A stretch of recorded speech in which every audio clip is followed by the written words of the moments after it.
Hallo, liebe Leute, tudo bom com vocês? Quero agradecer o presente que eu ganhei do meu amigo. Um abraço para você e um abraço para vocês também que mandam um presentinho para mim, para minha gata, né? Não precisa se preocupar, mas continuem enviando. Mas sério, gente, não precisa, continuem enviando, tá bom? É legal, né? As pessoas gostarem da gente. Eu gosto de receber presente, quem é que não gosta? Mas vamos lá. Vocês sabem que uma frase muito comum na organização Mormon é ser Mormon é ser feliz. Esse é um dos slogans da organização durante muito tempo, né? É claro que hoje em dia, com a mudança, né, com a não aceitação e até repúdio ao apelido de Mormons, provavelmente e certamente eles não usam mais isso, né? Não usam, enfim, não usam com a expressão Mormon, mas certamente ser Sud é ser feliz. Isso foi tema da campanha do então presidente deles, Thomas S. Monson, em 2016, salvo engano. Esse tema é muito pertinente com o que a gente verifica na sociedade ocidental moderna, né? Porque em tempos de redes sociais vive-se uma ditadura da felicidade. Esses influencers, essas pessoas que aparecem na mídia sempre muito bem, sempre com muito dinheiro, com muita alegria para esbanjar e que acabam influenciando o modo e a maneira como as pessoas enxergam a vida, estão sempre com essa conversa, né, da felicidade, do quanto você tem que ser feliz porque você tem tudo para ser feliz. E aí vendem nesse caminho, né, nesse pacote vem os coaches, né, ensinando, falando da meritocracia, a felicidade a ser conquistada, né, que você pode tudo.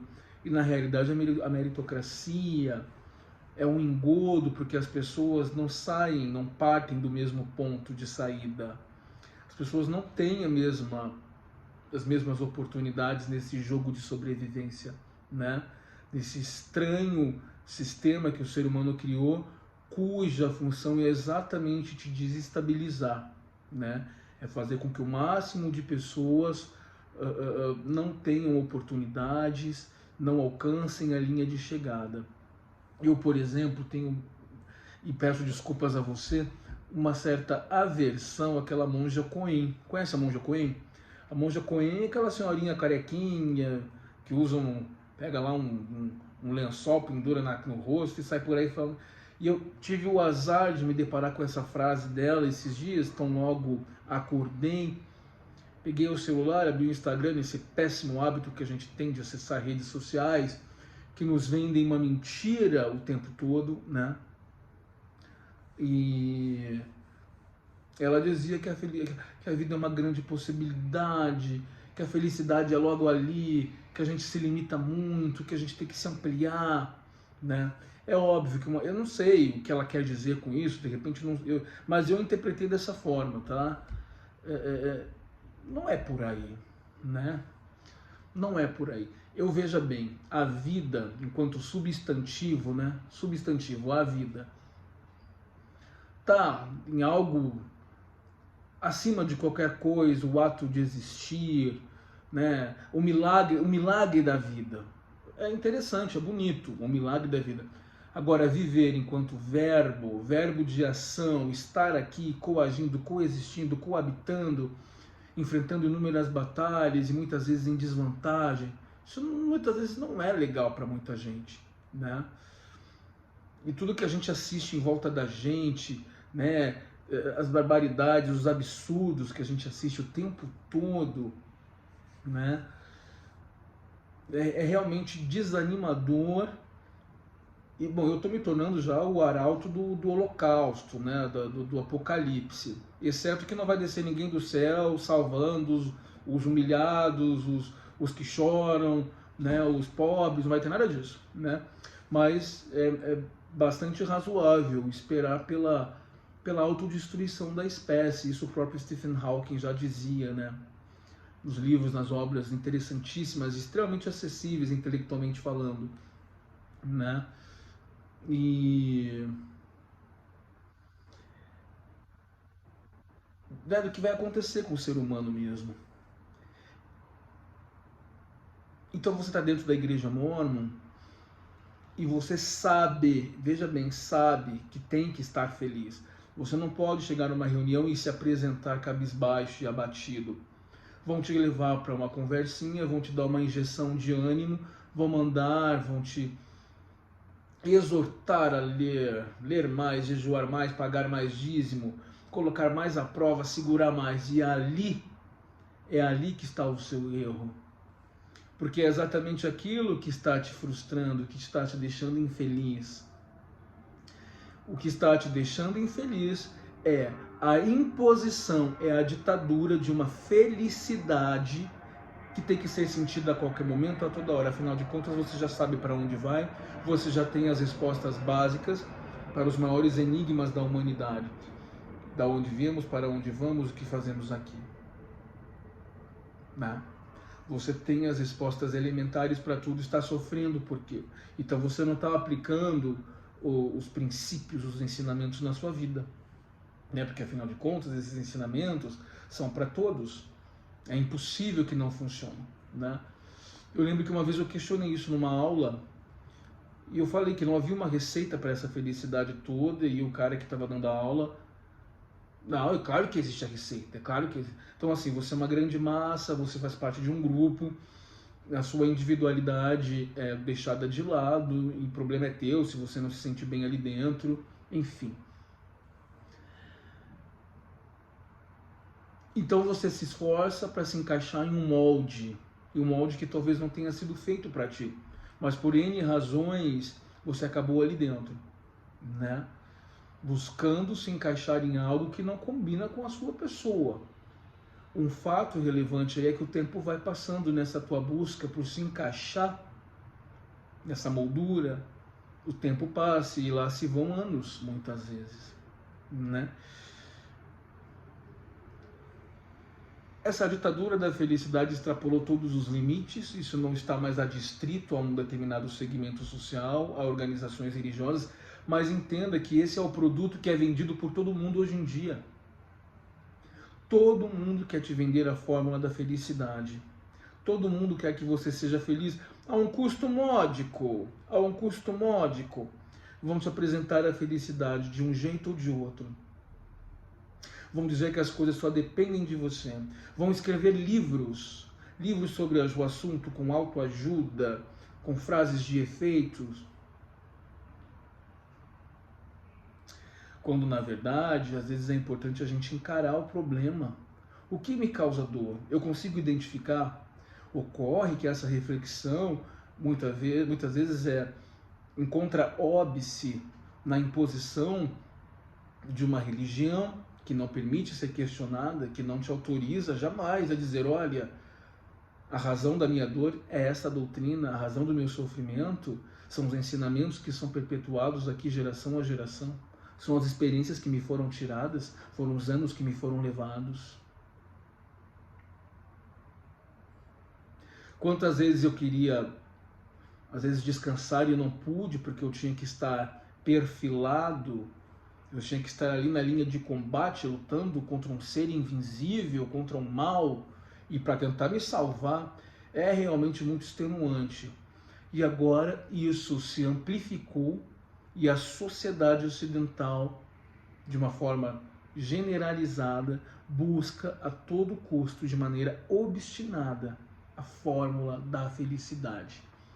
A felicidade é algo que está fora, sempre. A felicidade, é claro, vocês estão falando com uma pessoa consumista, que gosta de progresso, todo mundo aqui já me conhece minha maneira de ver as coisas, a minha forma, né?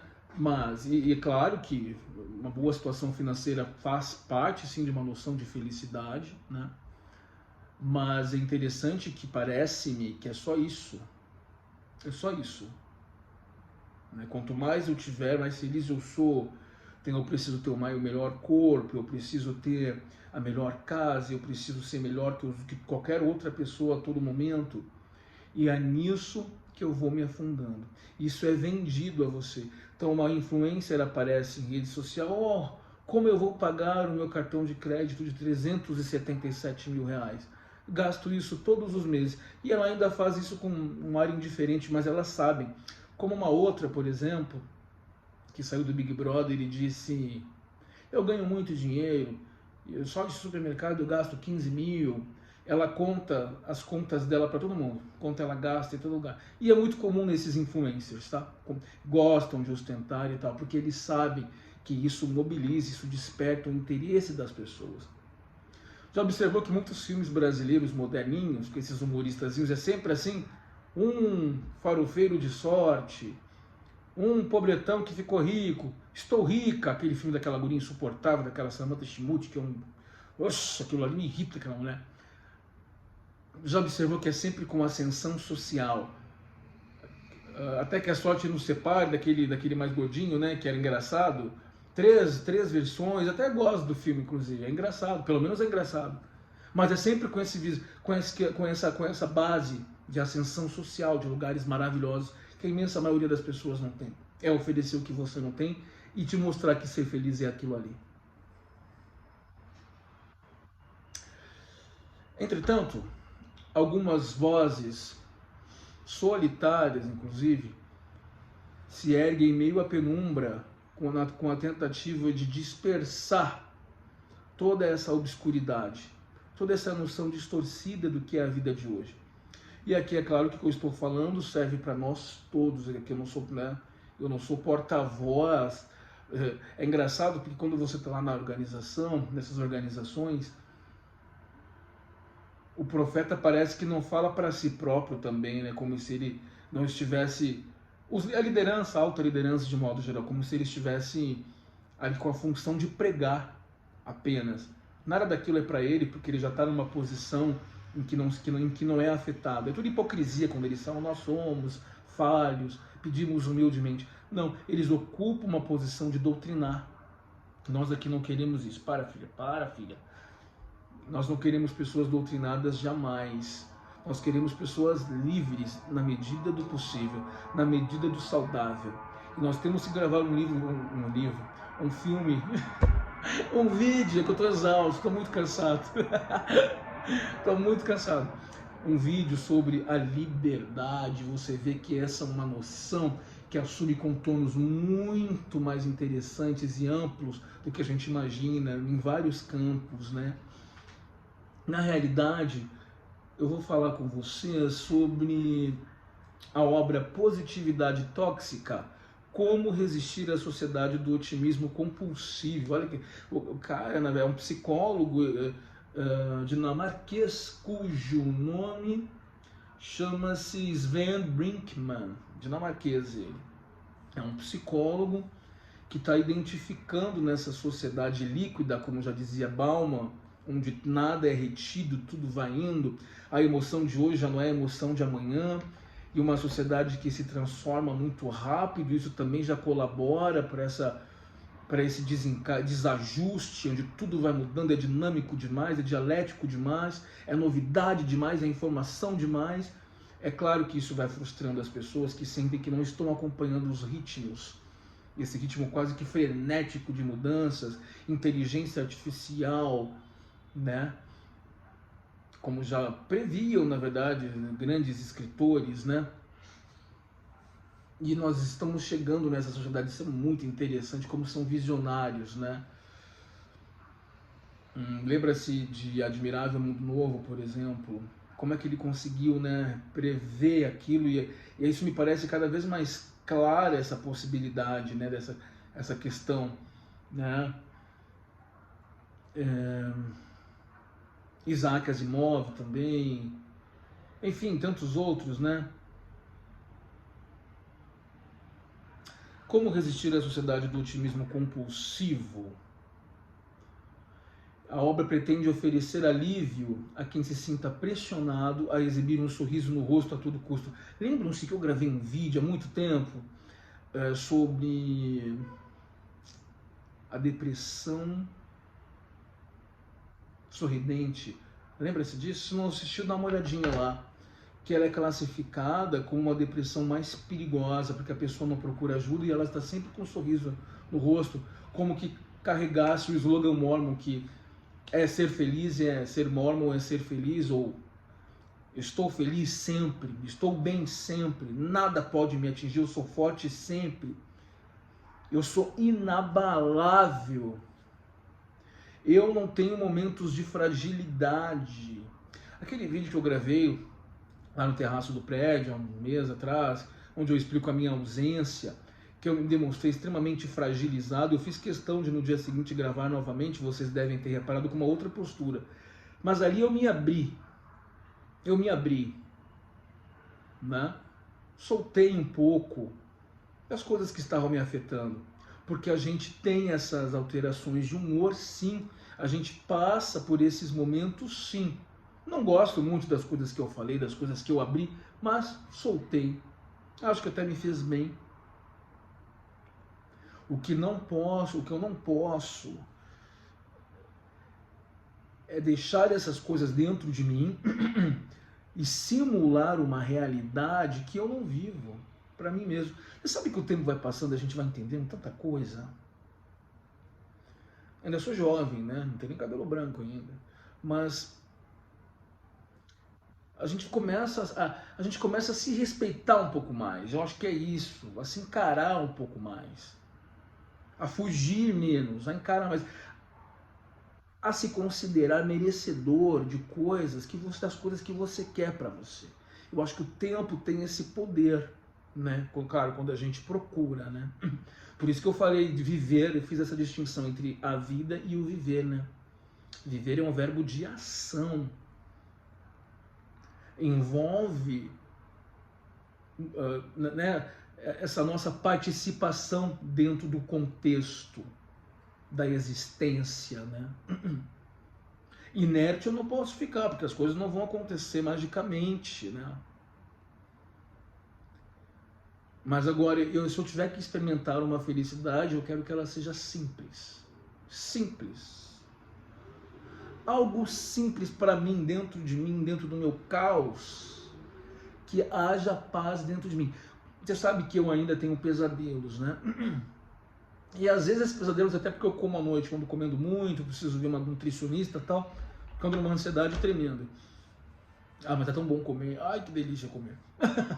Mas eu vou parar. A partir da semana que vem, eu mudo isso. Mentira, hoje eu já comi menos. E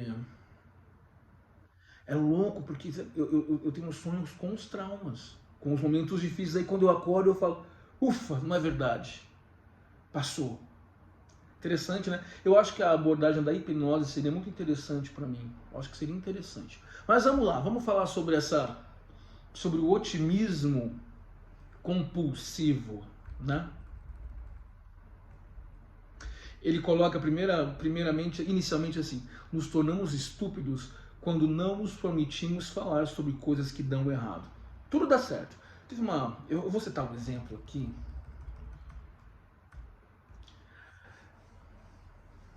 Ele cita a psicologia positiva, fundada no fim dos anos 90 e o início dos anos 2000 por Martin Seligman, então presidente da Associação Americana de Psicologia. No seu manifesto Psicologia Positiva, uma introdução, Seligman afirmava ter a missão de criar uma ciência da felicidade, que investigaria as chaves para o sucesso do ser humano. No livro Happycracia, Fabricando Cidadãos Felizes, recém-publicados no Brasil pela editora Ubo, a socióloga Eva Illouz e o psicólogo Edgar Cabanas disseram a quimera inventada por Seligman e suas ramificações sociais. Um exemplo é o filme A Procura da Felicidade, de 2006, inspirado em Christopher Gardner, afro-americano que saiu da pobreza e se tornou um homem de negócios bem-sucedido, valendo-se do discurso de que o sucesso depende só de ignorar as mazelas e focar no lado bom da vida. Então isso aqui já começa a crítica dele. Essa mentalidade, como nós dissemos, alimenta um mercado muito lucrativo. Os influencers, essas pessoas que estão sempre muito bem, muito felizes, né? A felicidade virou mercadoria, coaching, mindfulness, livros de autoajuda, psicoterapia positiva e aplicativos para smartphones são apenas alguns exemplos de um mercado de 4,2 trilhões de dólares e que cresce 6,4% ao ano. Eu tenho amigos que ficam lendo livros, eu posso, eu sei, eu consigo, eu tenho, eu posso, que é tudo muito bom, aquela frase do dia, aquele livrinho de cabeceira. Não sei, isso está te ajudando? Eu não sei, cara. Eu prefiro... Você sabe que eu tenho uma filosofia, porque isso é filosofia mesmo, né? Essa coisa da psicologia positiva não é pra mim, não é. Eu não gosto da palavra esperança, tenho pavor dessa palavra. Esperança, parece que eu tô aqui suplicando. Eu odeio isso, odeio. Eu espero por alguma coisa melhor e atuo, enfim. Mas espero. Claro que eu quero o melhor, mas no meu dia a dia eu espero pelo pior. Eu espero pelo pior. Espero pelo pior. Porque se o pior vier, eu estou me preparando para ele. Veja que eu não estou esperando, não é uma postura inerte da minha parte. Eu estou esperando pelo pior, mas trabalhando pelo melhor. Dá para entender isso? Parece meio paradoxal, né? Porque se o pior vier, você está preparado, você está municiado. Se o melhor vier, você aproveita. Você não vai ser burro de não aproveitar o bom. Tá cheio de gente que não aproveita o bom, hein? Aparece uma chance, o cara se sabota e não pega. Tá cheio de gente acostumado com a dor e o sofrimento, quando alguma coisa aparece de bom, quando a tempestade passa, né, quando as dificuldades ou os desafios, como você preferir chamar, passam, o cara não consegue enxergar que tá tudo bem. Já passou por isso? Não conseguir enxergar que tá tudo bem? Que você não precisa procurar problema? Tá tudo bem. E às vezes estamos tão adaptados ao problema que esquecemos de ficar numa boa. Para que eu vou procurar algo ou alguém que me faça mal? Eu vou seguir por aqui. Vou entendendo as engrenagens da minha vida até que elas mudem, porque a vida tem essa dialética, né? Muito bem. Então veja que o mercado da felicidade movimenta 4,2 trilhões de dólares por ano. Um exemplo interessante aqui, antes da virada deste século, a Amazon listava não mais que 300 livros com a palavra felicidade. Hoje a lista inclui mais de 2.000. O mesmo vale para o número de tweets e posts no Instagram ou Facebook. É sempre aquele pessoal, né, abençoado, sou muito abençoado, muito feliz, tudo muito lindo. Exemplo fatídico dessa positividade exacerbada foi uma postagem de 2020 da influenciadora digital Gabriela Pugliese. Ela é famosinha essa daí. Uma das primeiras celebridades diagnosticadas com Covid-19 no Brasil. Sabe o que ela postou? Agradecendo ao vírus. Não acreditar. Agradecendo ao vírus. Perdão. Ela publicou, né, fez uma postagem agradecendo ao vírus e outra destacando os benefícios da pandemia. Algo invisível chegou, aspas aqui, e colocou tudo no lugar, escreveu. Criticada nas redes sociais, ela apagou as postagens e se justificou dizendo que sempre busca tirar algo positivo das situações. Aqui no prédio, uma mulher foi assaltada, né? Foi assim. Ela ia lá com o cachorrinho dela na rua, cachorrinho velhinho, sabe? E ela era uma guria meio alucinada, sabe? Ela era gaúcha, mas morava em Florianópolis, foi criada em Florianópolis e tal, sempre foi muito pobre, filha de empregada doméstica, e conheceu um cara com mais dinheiro, enfim. Essas histórias acontecem. Eu falei pra ela, guria, tu tá andando aí no meio fio da calçada, fica cuidado, porque essa é uma região muito visada, né?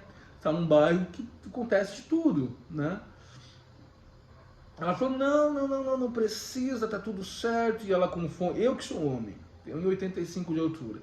Eu tô sempre de olho, eu tomo cuidado com fone de ouvido na rua, porque se o cara se aproximar eu não vou ver, com fone de ouvido eu vou estar distraído, então eu tô sempre de olho, né? Pois dito e feito, rapaz, ela no meio fio cantarolando lá com o cachorrinho dela, o cara passou com o celular, puxou da mão dela e tirou 10 mil reais da conta dela. Claro que ela fez questão de contar para todo mundo que foi tirado 10 mil reais, né? Não precisava, né? E contar, tirou 10 mil reais na minha conta, como se fosse muito dinheiro, né? Aí eu falei para ela, mas lembra que eu te avisei? Ela falou assim, não, mas eu agradeço por ele ter entrado no meu caminho, porque alguma coisa tinha que acontecer pra gente se conhecer. Aí eu perguntei assim, tá, mas e se ao invés dele ter te roubado o celular, ele vai te dar um tiro na testa. Você ia agradecer? Destruir a tese dela dessa felicidade tóxica, dessa positividade, o que tinha que acontecer, é quântico, é tudo está numa ordem perfeita. Gente, aqui é o caos. As coisas não estão seguindo, talvez as leis naturais ali, né? As leis naturais, ok, as leis da física, ok, isso tudo bem. Mas eu me refiro a esse dinamismo humano, coexistencial. Tudo numa ordem perfeita, porque tem que acontecer, porque não tinha. Cara, você tá tiro. Se bem que há teorias muito interessantes, né? Sobre isso, eu fiz vídeo sobre isso. Sobre o livre-arbítrio, né? Até que ponto você é livre, até que ponto as coisas acontecem dentro de uma inferência nossa, né? De uma interferência humana. E isso aí é conversa muito louca. Einstein fez a teoria da relatividade de Einstein.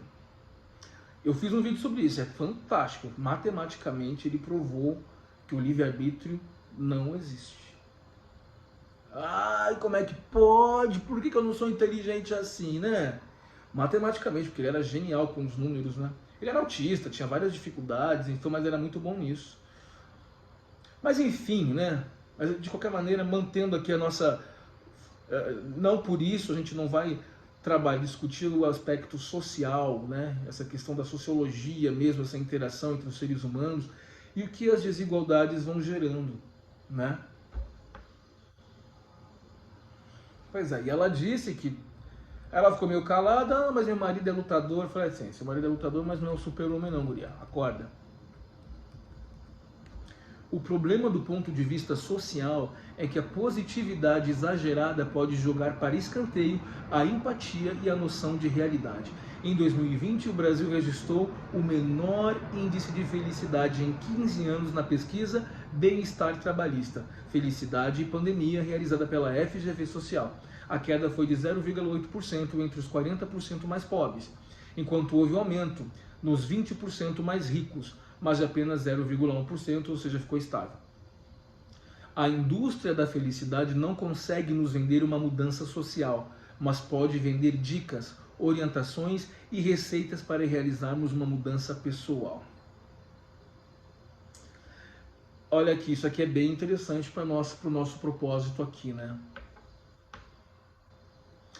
Os Mormons te passam essa receita lá dentro, a receita da felicidade. Famílias eternas, o marido tem que ser um cara que serviu missão, porque ele nunca vai dar na tua cara, nunca vai te trair, e a gente sabe que isso acontece o tempo todo. Os filhos, se você ensinar direitinho, os filhos jamais se desviarão de lá, a gente sabe que isso é mentira. Os líderes são pessoas extremamente confiáveis, então ao invés de você buscar um psicólogo, um terapeuta, ou alguma coisa que lhe faça bem, você abre a sua vida privada para o tal do líder. E muitas vezes essas questões são vazadas, não são confidenciais, o sigilo é quebrado, você é exposto, toda a tua intimidade fica exposta lá e você precisa estampar na cara como é bom ser feliz lá dentro. Veja que agora você tem uma cobrança dupla, você é feliz dentro de um segmento à parte, de uma organização fechada, e é extremamente... Quanto mais feliz agora, se você é mormon, né? Se você é Sud, Santos dos Últimos Dias. E agora, numa sociedade onde todo mundo é feliz, perceba que a religião vem vendendo a felicidade há muito tempo. É isso que eles vendem. O negócio deles é a felicidade. É que a estratégia é outra, né? Na realidade, existe a recompensa e a punição. Se não fizer o que manda, eles te punem. Se fizer o que manda, você vai crescendo na hierarquia, você é bem visto, você ganha status. É mais ou menos isso que é visto como felicidade. E todas as promessas, né, que vem junto com isso, né, que estão te vendendo o céu, uma vida após isso. Vem tudo nesse pacote, tá? Esse embate já existia na Grécia Antiga no livro Ética a Nicômaco, de Aristóteles, discípulo de Platão. Ele criticava o idealismo romântico do mestre e aponta a saúde, a liberdade e finanças como requisitos para a felicidade de fato. Claro, sem dúvida. É importante ter saúde, a liberdade e as finanças. Aliás, não se fala no mundo como o de hoje em liberdade se você não tem liberdade econômica. Se você não tem liberdade econômica, você não faz nada. Se você depende de alguém, você não faz nada ou faz apenas o que o outro permite que você faça. Não à toa muitas mulheres são cativas do marido, né? Enfim. E o pior, quando elas trabalham, o cara fica na bota, né? Fica ali. E elas mantêm. Eu não consigo entender. A cobrança para ser sempre positivo também pode acarretar problemas psicológicos sérios. Claro que acarreta. Nossa, eu cansei, a gente cansa de ver transtornos emocionais em religiosos. Cansa. Vou trazer um estudo aqui para vocês.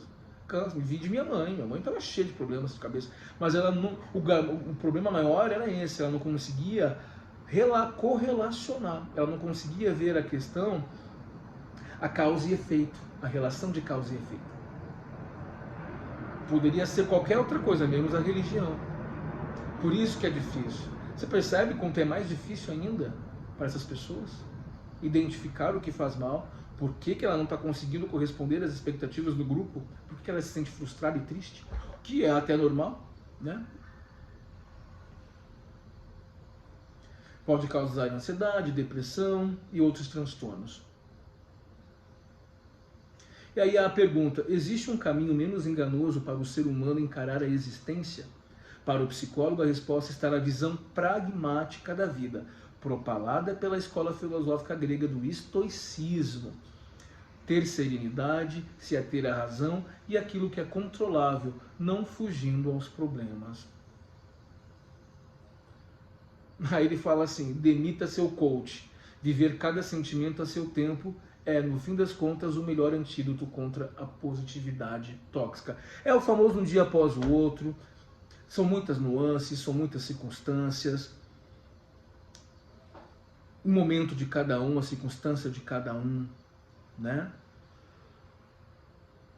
A serenidade é difícil, muito difícil, a razão é essencial, mas eu acho que também é interessante a intuição, a sensibilidade para ver onde você está entrando, né? Eu sou racional, né? Mas o racional ele pode ser enganado. Se você contar uma história lógica para ele, com começo, meio e fim, pode ser que ele caia, o racional. Mas eu também sou intuitivo. O intuitivo, o cara que tem faro, esse cara ninguém engana, né? Então você veja, né, que como é complicado, principalmente em face dessa noção ocidental da religiosidade. Você veja que ninguém oferece para Deus, esses pagadores de promessas, né? Primeiro que Deus precisa sempre de muito dinheiro, eu acho isso muito engraçado, né? Nos Mormons, então, eu recebi aqui, eu sigo o newsletter deles, né? Para ter conteúdo para vocês. Moçambique, vários batismos acontecem em Moçambique, represados em função da pandemia. A igreja que eles construíram lá, a foto, depois eu mando para vocês essa matéria. É bem simplesinha, de madeirinha, bem pequenininha. Eles não chegam com toda a opulência deles lá. Mais ou menos como acontecia na minha infância. As reuniões aconteciam numa capela improvisada, não numa escola, num coleginho, fuleirinho, era horror aquilo ali. Não tinha conforto nenhum e a gente achando que a igreja não tinha um centavo furado. Eles não vão se apresentar lá como a toda poderosa igreja mora. Num país paupérrimo como é Moçambique. Gente pobre, e essa gente vai pagar dízimo para eles. Eu fico horrorizado só de pensar. Eles não estão indo lá fazer um trabalho humanitário, eles estão indo lá suceder, ganhar dinheiro, né? E nessa tradição religiosa que se propaga no Ocidente, você não diz assim, Deus, eu vou oferecer ao Senhor, em troca pela tal bênção, pela proteção divina, pela salvação, vou oferecer, não sei, um poema, vou oferecer uma rosa, palavras de afeto, gratidão.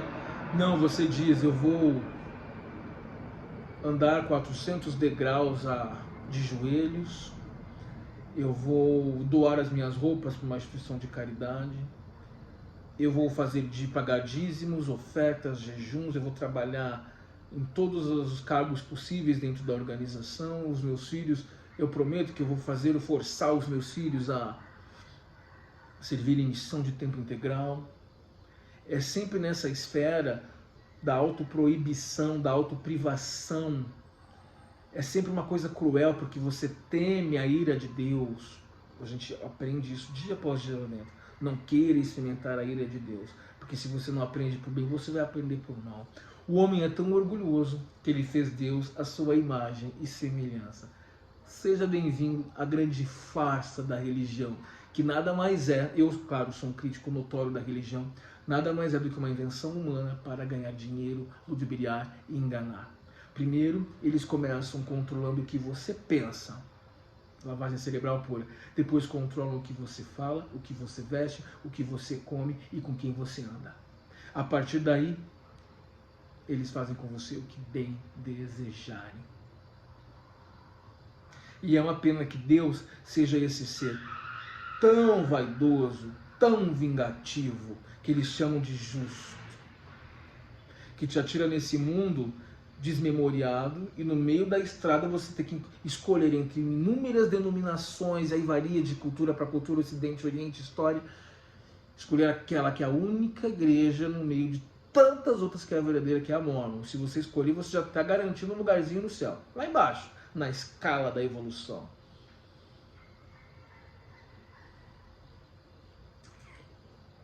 E esse é o Deus que você procura. É claro que você não vai ser feliz, a não ser que sejas um ignorante, porque realmente, né,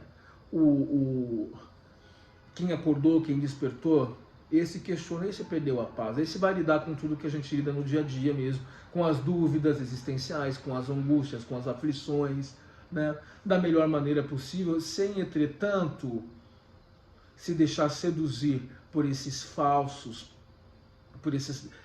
propagadores da felicidade, né, por esses comerciantes da felicidade. E aí a gente coloca, obviamente, os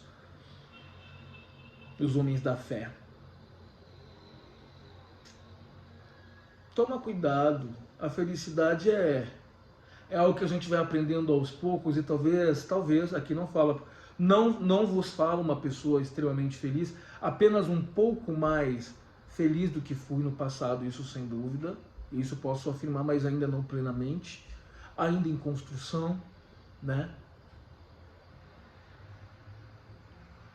Mas acho que a gente está muito acostumado a buscar fora, buscar no outro, buscar nas coisas, nos bens, a felicidade. A felicidade também pode ser alguns momentos muito legais com alguém que você gosta, com o teu pet, no teu trabalho, sabe, numa viagem, na cozinha, cozinhando, fazendo uma comidinha pra ti. Tem isso também. Beijo, meus queridos. Continuem mandando presente. Eu tô falando sério. Tchau, falamos em breve. Beijo.